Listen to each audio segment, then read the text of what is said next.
Oi, pessoal. Oi, pessoal. Estamos de volta para a segunda parte dessa tarde. Quero fazer alguns lembretes, né?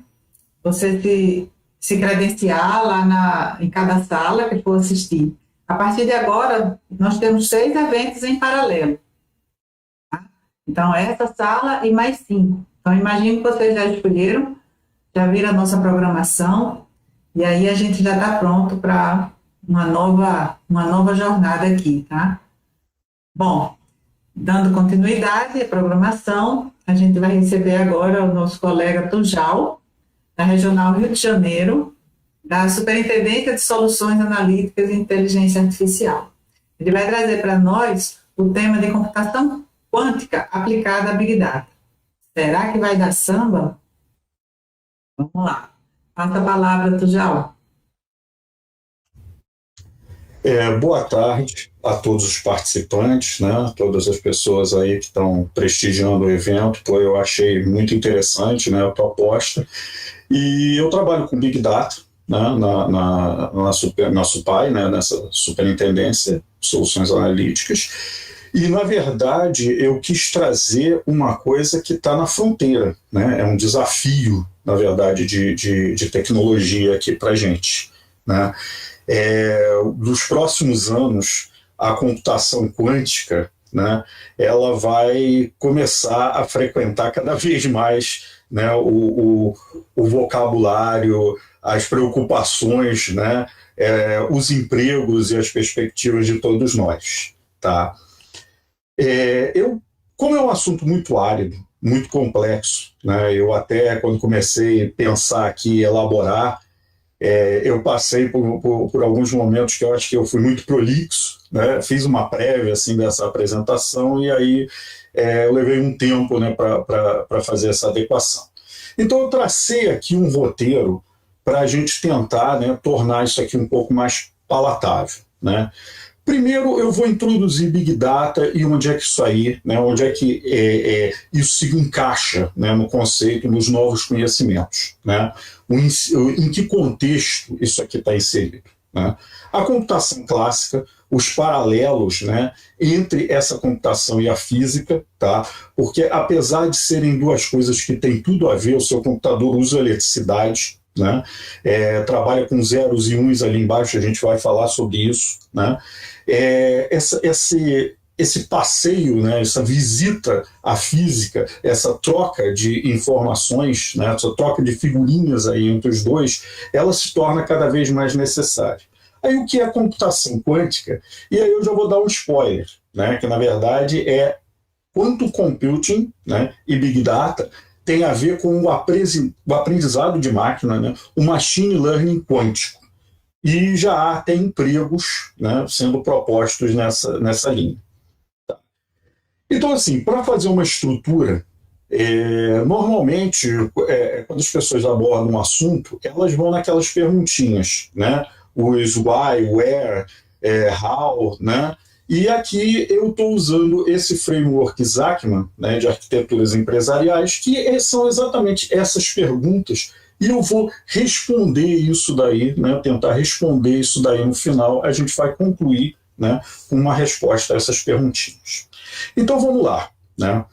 Big Data está ligado, né, à ciência de dados, à engenharia, né, aos analíticos, um machine learning, um aprendizado de máquina, um aprendizado profundo, à inteligência artificial. Big Data não é inteligência artificial. Né?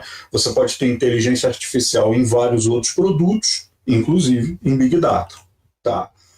E aí, na verdade, o Big Data está caracterizado, né, eu trouxe uma definição aqui para vocês, é sempre legal a gente dar uma olhada nessas definições, né, que povoam a internet, mas uma definição séria, né, a definição do NIST, do Instituto de Padrões Americanos. Né. E aí, vocês lendo isso, vocês vão ver o seguinte, tem lá a história dos V's do Big Data. Volumes, variedades, velocidades, variabilidades, demandam arquiteturas escaláveis, papapá. Na verdade, o mundo, né, cresceu na quantidade de dados. Dados são o novo petróleo. Né? Até essa é uma frase comum, né, em muitas palestras assim. Tá? E quando esses dados começaram a fluir, né, de tal forma, com os dispositivos, e aí a gente vai ver a questão, né, você tem IoT, você tem mobilidade, né, você está registrando logs e o traço, né, as pessoas caminhando com seus aparelhos, mais celulares do que pessoas no mundo, né, vários dispositivos intermediários, né, máquinas conversando com máquinas, nossa, isso potencializou a quantidade de dados que a gente tem aqui, né, para serem tratados. Então, o Big Data, né, junto com a ciência de dados, com Machine Learning, né, se valendo de inteligência artificial, ele vai tentar trazer uma forma de você trabalhar com esses volumes. As tecnologias tradicionais de bancos de dados, de armazenamento, de repositórios, né, elas já não estavam conseguindo responder a contento para você operar, né, com grandes volumes, com velocidades cada vez maiores. Porque a partir do momento que você não quer só olhar o que aconteceu, mas quer olhar o que está acontecendo e principalmente fazer previsões, levando em conta o passado e o presente, né, e lançar previsões, tecnologias novas são demandadas. A computação quântica, de cara, eu posso dizer para vocês que ela vai acelerar, né, o processamento, né, vai acelerar o armazenamento e o processamento dessas informações. Tá? Então foi isso que eu falei. A terceira plataforma, quarta onda, indústria 4.0, né, transformação digital, todas elas envolvem cloud, big data, mobilidade, redes sociais e IoT. Tá? Esses assuntos vão ser cobertos em outras palestras. Eu fiz aqui uma ilustração, né, dessa camada de tecnologia. Então, o Big Data é um desses pilares que tem a ver com os dados, né? Olhando agora a perspectiva, olha só, eu estou estudando tudo isso, estou trabalhando, tem campo para mim? Tem, né? O cientista de dados, analista, o engenheiro de dados, e a equipe que particularmente eu trabalho, né, de engenharia de dados, ele é muito isso, né? Ele é o cara que está de frente para deixar a coisa passar, né, macia para o cientista de dados, né, uma brincadeira aqui. Mas o que eu queria destacar aqui para vocês é o seguinte, olha só que já há uma notícia, né, não tão recente, 2018, onde se faz previsões, né, Walker Talker, analista de cibercidade, gerente de equipe homem-máquina, né? Você vai trabalhar numa equipe onde você está gerenciando máquinas. Isso aí é o mundo VUCA, né, da volatilidade, a incerteza, a complexidade e a ambiguidade, né, e essas previsões de profissões, né, e vocês veem que o FTF ele previu que 85 dessas novas profissões ainda nem foram inventadas nesse período que nós estamos, né, isso em 2017. Tá? Então, assim, já começa a se lançar as bases, olha, vamos trabalhar com Machine Learning, né, dentro de Big Data é um pilar muito importante, né, e computação quântica. Machine Learning, então, ele está entre a estatística, a matemática e a ciência da computação, né, trabalhando todos esses conhecimentos. Como, né, ele vem de uma ideia antiga, tá? Que foi tentando ser realizada ao longo dos tempos, transpassa esse século, o século passado, né? Vem aí de um bom tempo, quando você quer criar, um homem quer criar dispositivos que imitam a inteligência humana, né? O que ele chama de inteligência humana. Tá? E mais, ele quer que tenha a ver com a detecção de padrões também. Padrões que, a princípio, né, não são vistos por nós. Nós sobrevivemos, a espécie humana sobrevive de detectar padrões. Mas, né, se a gente não conseguir fazer isso, ou fizer uma interpretação errada, né, isso é uma atividade crucial para nós. E a máquina ela pode processar e trabalhar em cima desses padrões e identificar, né, sinais que nós ainda não conseguimos identificar. A computação quântica, né, surge, e hoje em dia mesmo nós já temos aplicações, né, de computação quântica, mesmo sem perceber. cibersegurança, desenvolvimento de medicamentos, baterias de maior capacidade, o mercado, a análise financeira, né? Fertilizantes no agronegócio, tá? Sementes e fertilizantes, otimização de tráfego nas cidades inteligentes, né? A previsão de clima, na própria inteligência artificial, com energia solar e novos materiais, em particular materiais eletrônicos. Isso tem a ver porque há algum tempo, há algumas décadas, vem sendo desenvolvidos microscópios de força, né? Microscópios eletrônicos que vão e manipulam ao nível do átomo, tá?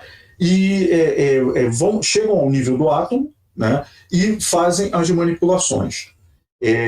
Então, novos materiais podem ser construídos, a nanotecnologia, né, ela está envolvida aí, né, e a computação quântica, ela surgiu, né, na verdade, se espremendo e servindo, né, porque à medida que você cria industrialmente, né, que você trabalha novos materiais, que você faz previsões, que você trabalha com modelagens, né, com desenvolvimento de medicamentos, com todas essas atividades, né, que envolvem nanotecnologia, percebeu-se o seguinte: olha só, eu posso ter um computador, né, eu posso pensar em isolar e estabelecer um computador. E isso foi tomando forma. Né? Então, desses microscópios, desse uso, né, de precisão na produção nessas indústrias, né, nas linhas de produção dessas indústrias, um computador quântico, né, foi tomando forma. E aí você pode ver que já existem empregos, né, e perfis sendo solicitados. Esse Simply Hired, por exemplo, né, é um site interessante, e ele traz aqui, pedidos, né, já dentro dessa profissão. Eu vou começar a entrar nesse assunto e trazer uma coisa que é bem clássica para aquelas pessoas que estudaram computação. Tá? Olha só, a máquina de Turing, tá? Proposta lá nos anos 40, né, 30 e poucos, 40, ela estabelece que você pode, né, apesar de simples, ela pode resolver qualquer problema computacional solúvel, né, por qualquer tipo de computador pode resolver esse problema.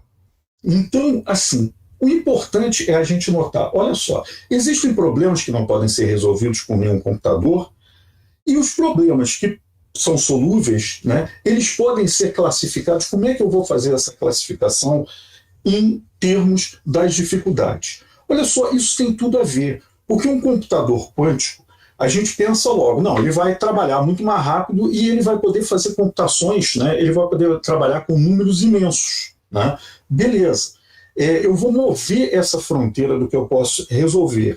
Mas, assim, existem computações que são extremamente simples. Tá? E aí a gente vai ver que as características dessa computação quântica, porque ela não vai trabalhar, um computador quântico, ele não vai trabalhar da mesma forma. Né? Um computador usual, você entra com um determinado problema, estabelece um algoritmo, entra com um determinado programa de computador e ele vai trazer a resposta. Né? 1000 vezes você faz isso, 1000 vezes a resposta vai ser aquela. Na computação quântica isso não vai acontecer. Essas respostas estão em termos de probabilidade. Né? E a gente vai começar a destrinchar um pouco isso melhor. Então fiquem com essa ideia. Na verdade, esse problema, né, de Church-Turing, né, por assim dizer, ele está presente e a gente vai mostrar que a gente vai melhorar a eficiência, né, em alguns casos. Tá? Então, olha só, uma computação, tá, você trabalha com dispositivos de entrada e saída, com mecanismos, né, que realizam os passos computacionais básicos, um programa, né, você tem um algoritmo, o programa codifica esse algoritmo e memória. Na computação quântica, você vai ter as mesmas, né, ela vai ser uma computação. Então, assim, aquela teoria que você conhece para um computador, né, para se realizar uma computação, tá? Se trabalhar com alguma máquina, algum mecanismo, né, ou, em particular, um computador, ela vai servir aqui. O que acontece? Um computador de N bits, tá? E aí eu já vou começar a introduzir um conceito que a gente vai ver, né? Superposição, emaranhamento são conceitos quânticos. Eu não vou entrar a fundo nisso, com certeza, porque senão seria uma loucura, né? E até porque logo a gente vai voltar, né, à questão do que é quântico, né? A física quântica, a mecânica quântica, existe assim muita controvérsia, né? Não conheço, e eu acho que as pessoas mais sábias em termos de física, né, com que eu tive a oportunidade de conversar, elas falam que ninguém compreende isso perfeitamente. E assim, aceitar se torna inaceitável. Nem Einstein, nem Albert Einstein, né, aceitava esses efeitos de emaranhamento, por exemplo, que a gente vai falar aqui. Então você pensa o seguinte, numa computação, um computador clássico, né, com n bits, pode ter 2 a n, né, 2 elevado a n, valores diferentes de memória. O qubit, que a gente vai ver o que é o bit quântico, né, já estou introduzindo isso para você, tá?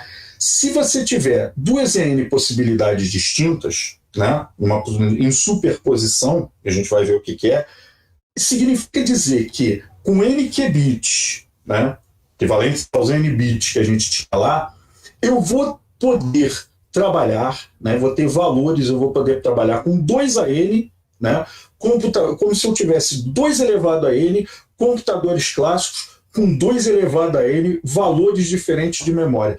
Olha só como, assim, o que está se desenhando aqui?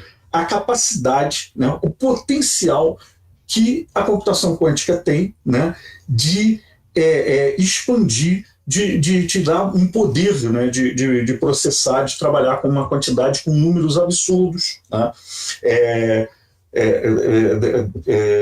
e fazer computações, né, com números absurdos. Aí, basicamente, a ideia é que você tem, na computação clássica, 0 e 1s. E aqui você trabalha com 0, 1 e os dois ao mesmo tempo.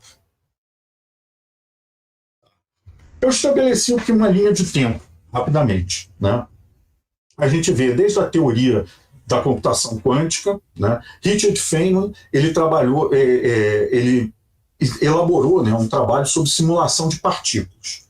Isso é um problema clássico, né? Essa simulação, realmente, a computação quântica, ela ajuda, né? A criptografia quântica, ela é um efeito interessante, né, que foi trabalhado ainda nesse momento dos algoritmos, né, que ela permite que você faça uma combinação, uma comunicação, né, por uma combinações ali entre fótons, tá? De forma que essa mensagem, ela não admite que ela seja interceptada. Porque a partir do momento que ela seja interceptada, aí é um efeito indesejável na computação, mas interessante para essa transmissão, né, criptografada, que é o seguinte: a partir do momento que alguém entra, ou ele entra com a chave certa, ou ele não vai ter a mensagem. Por quê? Porque ele desfaz completamente o que está ali. Esse é um efeito, né, de coerência, de perda de coerência, que você tem lá probabilisticamente um sistema quântico. Quando você chega e mede, né, uma velocidade, um parâmetro, um spin, algum parâmetro quântico, né, você perde todos os outros. Então, o equivalente, né, da máquina de Turing para a computação quântica foi descrito por Deutsch. Uma outra questão, classe de problemas, né, é o algoritmo de Shor para a criptografia. O pessoal de criptografia, né, gosta muito, porque ele trabalhou num algoritmo que consegue trabalhar com números primos, né, e números muito grandes de uma forma mais inteligente. E isso, trabalhado num computador quântico, acelera muito mais. Então, assim, quando a gente coloca, se eu colocar uma chave, uma senha, né, com 50 posições, né, e usar letras, números, letras maiúsculas, etc., né, uma máquina tradicional vai levar alguns bilhões de anos, né, para trabalhar. Computadores quânticos mais modernos, né, podem levar alguns processamentos, alguns minutos, né, dias, assim, talvez, né, pela quantidade de processamentos que você vai ter, tá, para realizar esse feito. Então, nessa questão da criptografia, né, dependendo da quantidade de átomos que você conseguir colocar ali, ela pode ser até instantânea. né? Eu estou falando de computadores modernos de 512 qubits, né? Mas o potencial para isso é muito maior, né? A correção de erro é um aspecto interessante, e esse algoritmo de Love-Grover, né, que reduz de n para a raiz de n as operações de busca numa base. Grover, Shor, são dois dos algoritmos assim, que mostraram muito, né, o potencial da computação quântica. Aí vocês veem que de 98 até 2017. Opa.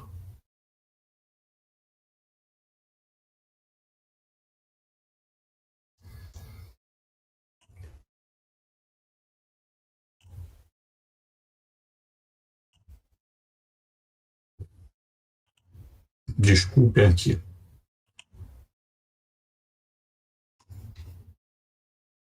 Até 2017, né?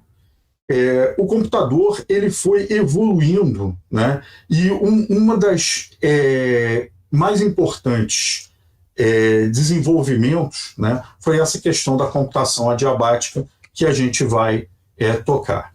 Então, olha só, para dar uma ideia para vocês, de 1998 a 2019, você passou de um dos primeiros o primeiro computador quântico com 2 qubits para 128 qubits. Olha só, qubit é o bit mesmo, é o bit quântico. E o bit quântico é um átomo, né?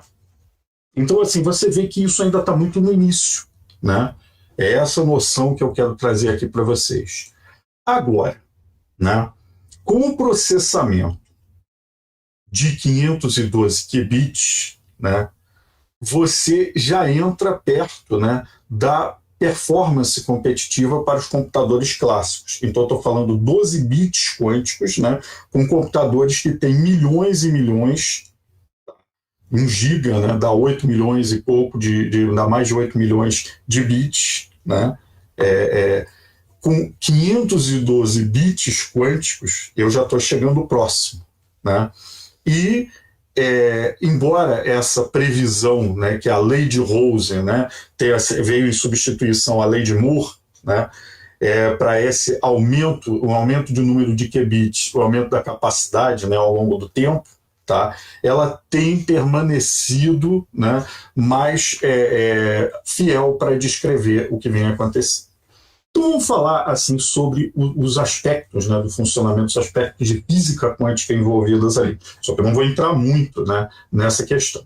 Física clássica, o que eu quero deixar aqui para vocês é a física clássica, as leis da física clássica, elas são de fácil percepção. Na física quântica, na mecânica quântica e na teoria da relatividade, né, você tem que se basear muito em formulações matemáticas. E é mais inaceitável, né? No entanto, contribuições imensas foram trazidas, e as duas, né, principalmente quando a gente fala em relação ao tempo, né, as duas têm muita coisa, um ponto de ligação muito grande. Vocês querem ver uma coisa que, que só foi possível graças à teoria da relatividade? O GPS que vocês usam nos seus aparelhos.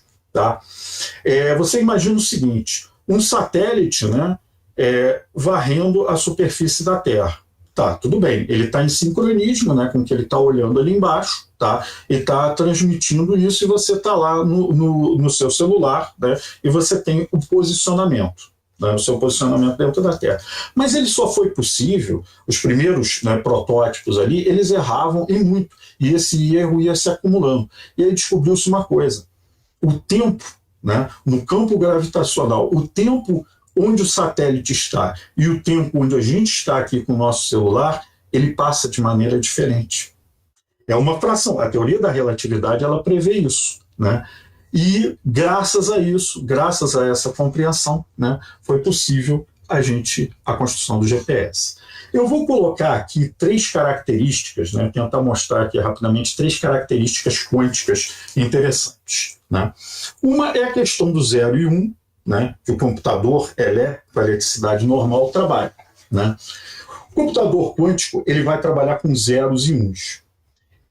O emaranhamento, ele tem a ver com um efeito fantasmagórico, né, como eu disse que Einstein e assim, As pessoas duvidam disso. Quem explica, eu mesmo, né, se for tentar explicar, eu não tenho conhecimento de um físico, eu não tenho essa formação, eu estou entrando aqui, né, com uma certa curiosidade, é muito complicado, né, você entender as equações. Mas o efeito fantasmagórico, ele diz o seguinte: em determinados momentos, se eu gero determinadas partículas, e isso acontece com os qubits, né, à medida que essas partículas tomam distância entre elas, quando eu faço alguma leitura ou faço algum estímulo numa determinada partícula, a outra responde. Tá, elas podem estar uma do lado da outra, elas podem estar uma aqui e outra, né, no Japão, ou elas podem estar uma aqui e outra no outro lado da galáxia. A luz é a velocidade, né, a maior velocidade que se tem conhecida, né, a velocidade da luz. No entanto, essas partículas, elas vão se comunicar, elas permanecem, né, como elas permanecem com uma ligação, né, enquanto, né, houver a duração delas, que é o emaranhamento, né, elas vão permanecer com esse vínculo entre elas. Isso acontece com os qubits, e isso é um efeito muito interessante para as computações, pela aceleração. Né? Um é a forma, né, como você trabalha, né, com os bits quânticos, e o outro é o emaranhamento. E o tunelamento, ele diz basicamente o seguinte: olha só, uma partícula, né, ou algum sinal está num determinado lugar, existe uma barreira que ela não passaria, né, fisicamente. No entanto, em algum momento ela passa isso daí, que é um efeito muito interessante, né, quando se faz medições em estímulos, né, em relação a esses qubits, né, na verdade são os últimos elétrons. Por exemplo, você tem um átomo de fósforo, né, e você está estimulando, mas é átomo, né, você está trabalhando com um átomo, você imagina, né? Muito interessante, muito louco e muito abstrato. Né? O qubit, então, o que eu quero deixar aqui rapidamente para vocês, né, é que ele está relacionado a coordenadas polares. Né? Um espaço equivalente, né, um vetor de espaço bidimensional sobre números complexos. Tá? É uma unidade da informação quântica. E essa é a geometria, né, traçada para ele. Uma coisa nada trivial.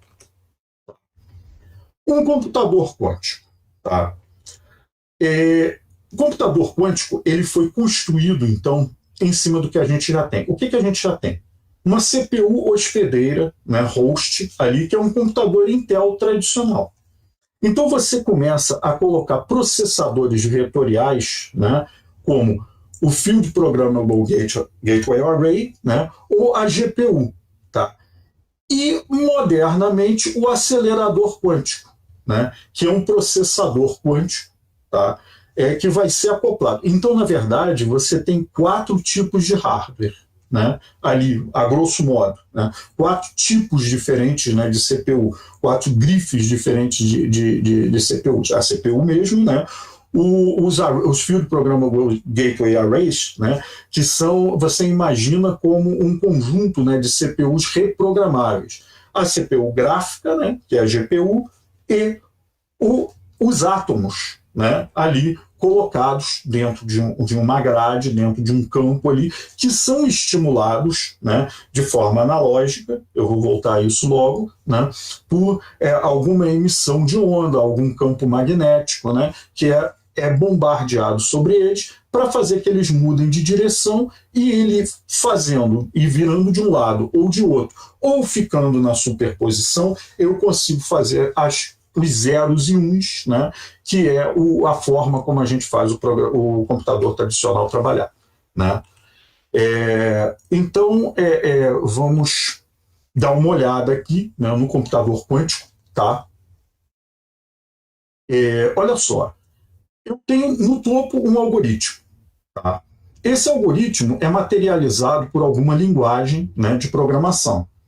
Eu vou ter compiladores, né, e a aritmética quântica. Tá? Essa linguagem, vou mostrar algumas linguagens para você. Existe, por exemplo, o OpenSL, né, onde você vai programar, só que só recentemente, né, eu vi assim, linguagens que são mais alto nível. Essas linguagens seriam como se você trabalhasse com C, né? Só que, na verdade, você está trabalhando com funções bem difíceis, né, de serem manipulados. O runtime, ainda hoje, né, não se tem uma ideia muito precisa, né, do que seria colocado nesse runtime. Se trabalha hoje muito em questão de compiladores, né, e na questão da aritmética.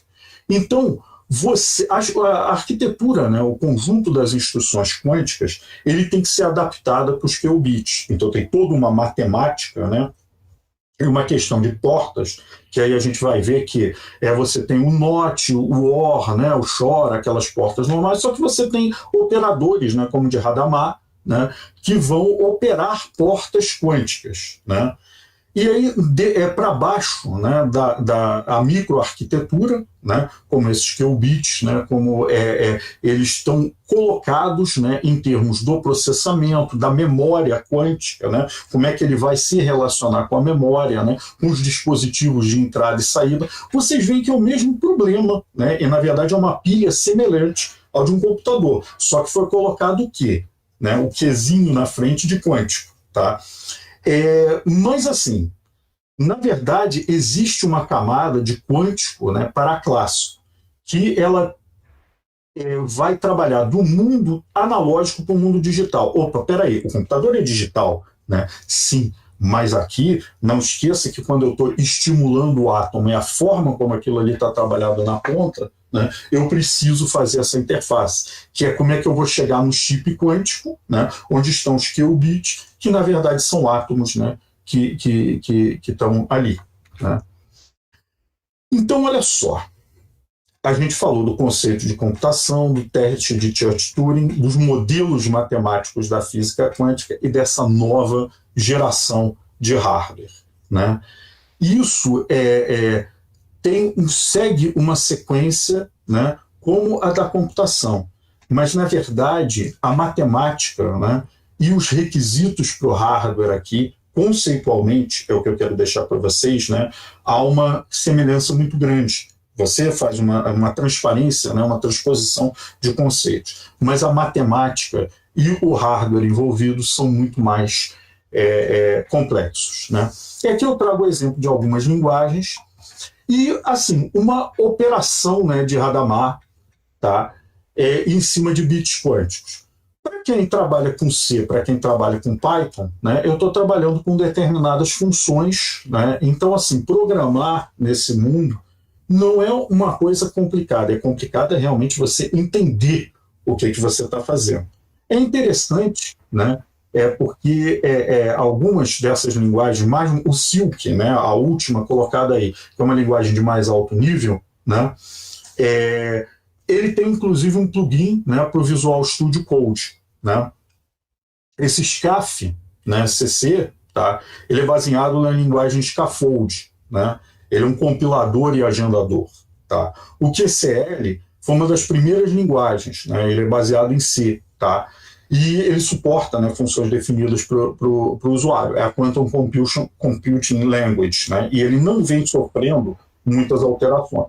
Você tem o Ksplash, né, da Microsoft. Você tem o Project Q, né, que é uma das ferramentas. Inclusive, esse Project Q pode ser instalado em Linux. O Project Q, o Silk, né, e o OpenCL, né, que é usado na computação de alta performance, né, eles podem ser instalados e trabalhados e operar, né, embora você exercite a matemática quântica, elas podem estar operando em cima de hardware como o computador de vocês, né, normal. Oi, Tujal. Oi. Tudo bom? Olha só, estamos só avisando aí que a gente está chegando ao fim aí da tua palestra. Tá legal. Tá bom?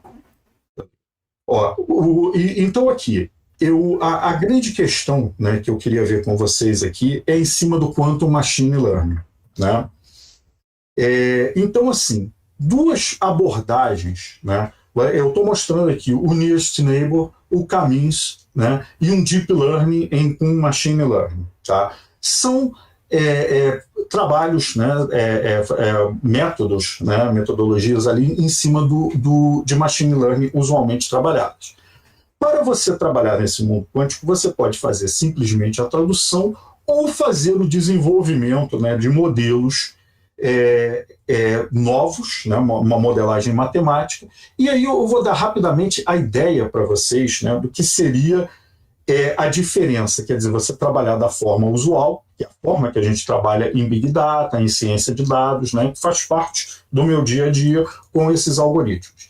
Aqui do lado esquerdo, né, aqui desse lado inicial aqui, em vermelho, né, eu peguei um mini dataset do Titanic, né, e fiz uma operação, né, em cima dele de o vizinho mais próximo. Vocês podem ver por esse gráfico que se eu tenho os dados de 1 e 2 e eu quero saber se 3 está mais perto de 1 e 2, eu consigo visualizar. Desse lado aqui, né, direito, eu estou fazendo a análise, né, utilizando portas de Hadamard, né, eu estou fazendo o processamento, né, o KNN quântico. Tá? Isso aqui é só um exemplo para ilustrar. Tá? Então, olha só, a dificuldade está em eu estabelecer uma distância euclidiana, né, com peso, tá? E estabelecer a probabilidade. Isso no machine learning tradicional. No quântico, eu vou ter, e esse izinho aqui, né, é a matriz identidade, eu vou aplicar esse operador de Hadamard. Então, primeiro eu preciso normalizar. Quem trabalha, né, com Big Data não vai ter nenhum problema ao fazer isso. Só que, num segundo momento, tá, eu vou ter que trabalhar com a codificação de amplitude. Tá? Voltando aqui. Tá? Então, eu vou estabelecer quantos bits quânticos eu vou precisar, e lembra daquelas coordenadas polares, né, daquela esfera, né, eu consegui colocar isso, né, após a normalização. Eu vou ter que trabalhar, né, pelas definições no final com 4 qubits. Eu vou ter essa matriz, né, e as probabilidades vão sair depois de eu fazer essa pequena conta. Né. Para um problema desse tipo, com poucas, né, variáveis, tá?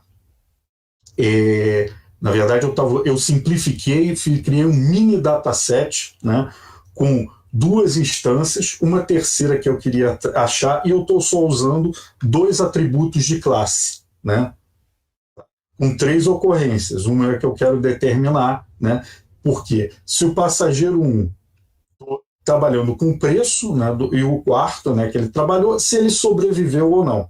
Né? Isso aqui é um exemplo clássico, né, do Kaggle, né, que eu fiz estabeleci, né, nesse trabalho.